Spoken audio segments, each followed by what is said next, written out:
경기도 부천의 한 거리, 공사가 한참 진행 중이어야 될 현장이 이렇게까지 조용한 이유는 무엇일까요? 한 달에 이자가 약 400만 원 이상씩이 발생을 하고 지금까지 과정이 참 건축주 입장에서는 아픕니다, 사실은.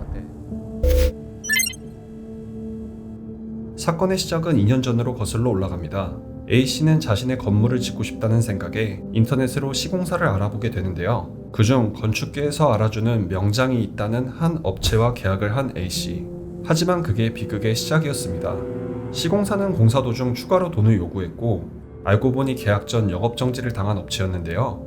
저희는 보다 자세한 내용을 알기 위해 현장으로 직접 가보았습니다.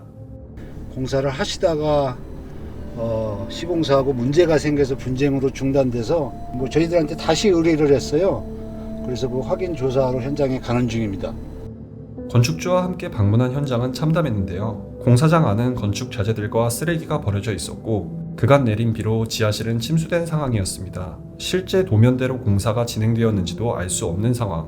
저희는 어렵게 건축주와 인터뷰를 할 수 있었습니다.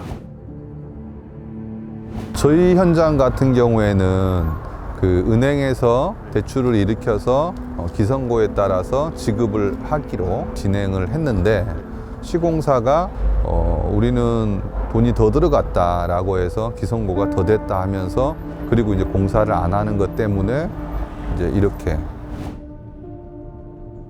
제가 꼭 하고 싶은 얘기는 시공사를 선정할 때 반드시 그 전에 그 시공사가 했던 건물의 건축주를 만나서 꼭 대화를 들어보고 나서 결정을 하시라고 꼭 하고 싶고 계약서를 쓸 때 가능하면 변호사 등 전문기관에 반드시 자문을 받아서 꼼꼼한 검토를 하고 나서 계약서를 쓰라라고 제가 꼭 조언해 드리고 싶고 건축주는 1년여간의 소송 끝에 결국 승소하여 다시 공사를 진행할 수 있게 되었지만 매월 발생하는 이자와 소송 비용 등 피해가 이만저만이 아닌 상황.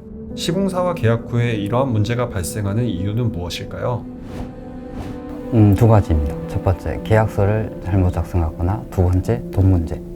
공사를 할 수 없는 견적으로 낸 업체를 선택하거나 건축주가 돈을 안 주거나 건설사가 돈을 더 많이 요구하는 경우, 요겁니다. 건축주가 준비를 잘 해야 됩니다. 첫 번째, 설계를 잘 해야 되고 두 번째, 좋은 건설사를 선택하기 위해서 견적받기 전에 준비를 잘 해야 되고 세 번째, 건설사를 선택할 때 실제로 공사할 수 있는 금액을 견적낸 업체를 선택하는 것.